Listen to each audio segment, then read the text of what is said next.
The alarms had not stopped screaming for 6 minutes, and my husband had not moved from his chair. I remember thinking, in that first burning second, that this was the end of everything my family had built. The border sensors along the Velkar Ridge had gone silent, then loud, then silent again, and the silence was worse. Silence meant something had already happened.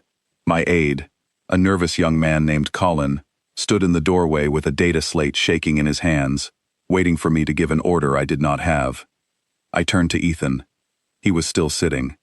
His hands were folded on the table in front of him, the way they always were, calm in a way that used to make me angry. I had married this man 8 months earlier, not for love, but because the treaty required it. My family needed the peace that his presence was supposed to guarantee. He was supposed to be a symbol, nothing more. A quiet, broken soldier from a war nobody wanted to remember, handed to me like a piece of furniture that came with the house. "They crossed the ridge," I said, my voice tighter than I wanted it to be. "3 columns. My father's border command is not answering." Ethan looked up at me. His eyes were the only part of him that ever moved quickly. "How long ago did the sensors go dark?" he asked. 6 minutes. "Then your father's command post is already gone," he said, and he said it the way another person might say that it was raining outside. Not cruel, just certain. I had spent 8 months believing this man was hollow. I had catalogued his silences at dinner, his refusal to answer insults from my sisters, his habit of staring at nothing for long stretches of time, and I had decided, quietly, privately, that the reports were true. That the human military had discarded him because there was nothing left inside him to use. A broken weapon, handed off in a marriage contract because it was cheaper than destroying him. I did not know, in that moment, how wrong I was. "What do we do?" I said, and I hated how much it sounded like a plea. He stood up. It was the first time I had seen him move with any real purpose since our wedding day, and something about it made the room feel smaller. "You do nothing," he said.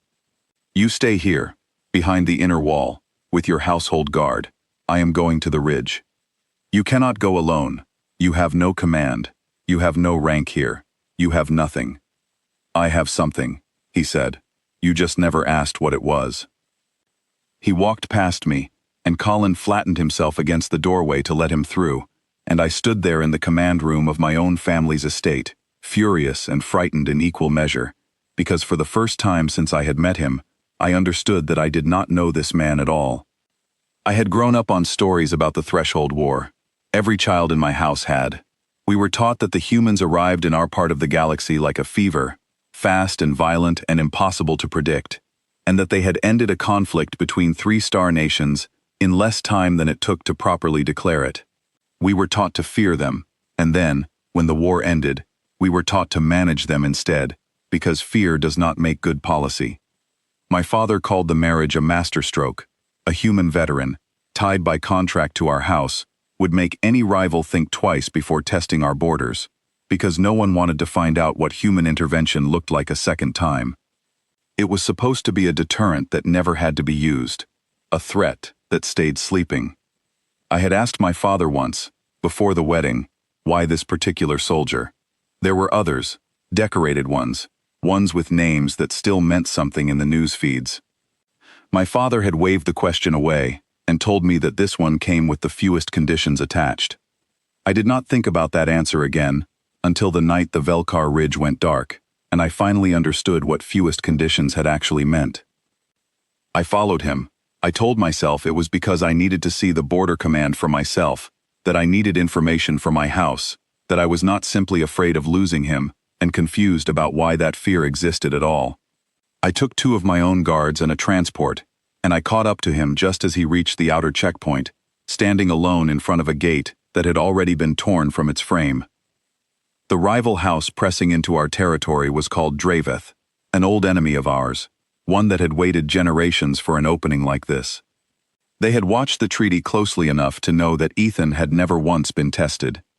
They believed, as I had believed, that he was a symbol and nothing more. They believed that if they moved quickly and quietly, they could take the ridge, humiliate my family, and prove to every other house watching that human deterrence was an empty threat. They were about to learn how wrong that belief was. Ethan crouched by the broken gate and touched the scorched metal with 2 fingers, reading something in the damage that I could not see. Then he stood and looked out at the dark hills beyond the ridge, and for a moment, I saw something cross his face that I had never seen there before. Not anger, something quieter and colder than anger. "They used incendiary charges on unarmed sentries," he said. "Your father's men never had a chance to raise a weapon." "How do you know that?" "Because I know what that kind of burn pattern means," he said. "I have seen it before." I wanted to ask him where, but something in his voice told me not to. "You said you have something," I said instead. "Tell me what it is.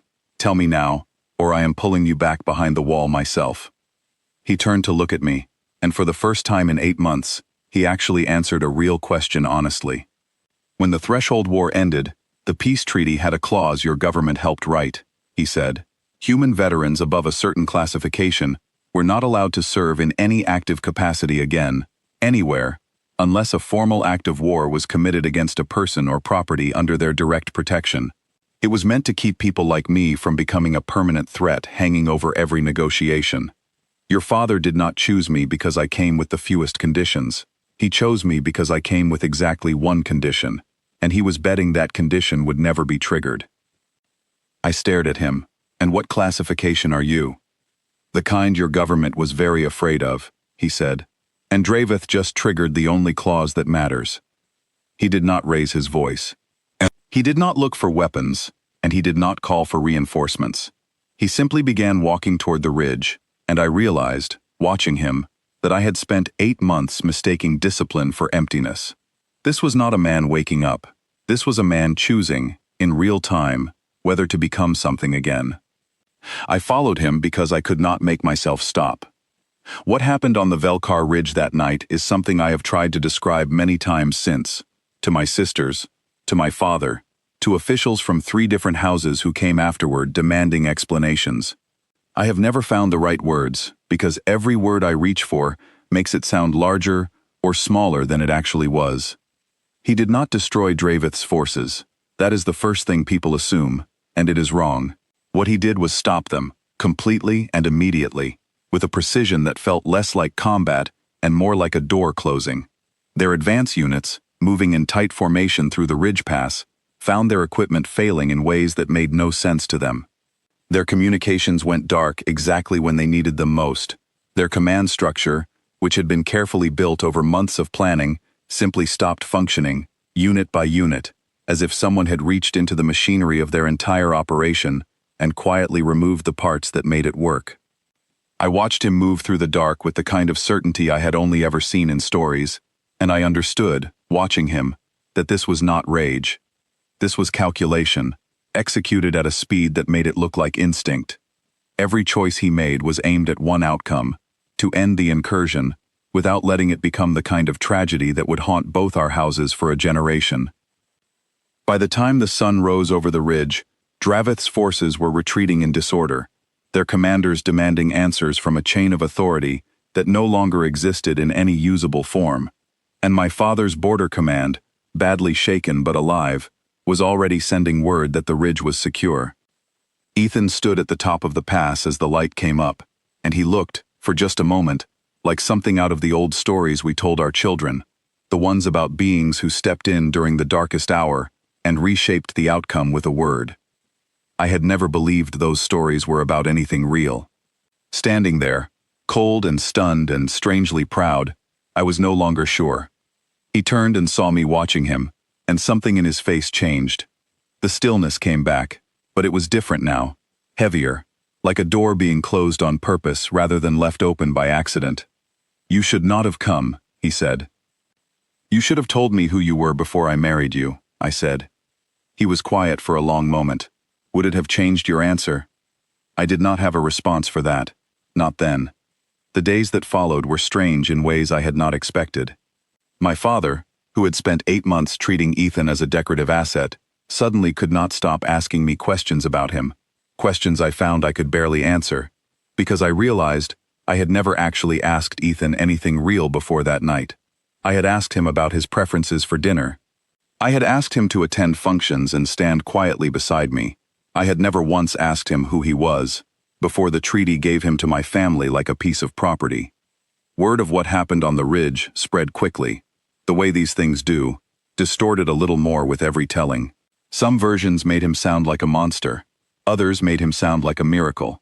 Neither version matched the man who sat across from me at dinner 3 nights later, quiet again, eating slowly, answering my sister's careful, frightened questions with short, polite sentences. I found him afterward in the garden behind the estate, standing near the old stone wall that marked the edge of our family's land, looking out at nothing in particular. "They are calling you a battle deity," I said, sitting on the wall near him, "the border towns. They think you appeared out of nowhere to save them." "I am not anything like that," he said. "I know," I said. "I was there. I saw what it actually was. It was not magic, it was choice. Over and over again, faster than anyone else could make it."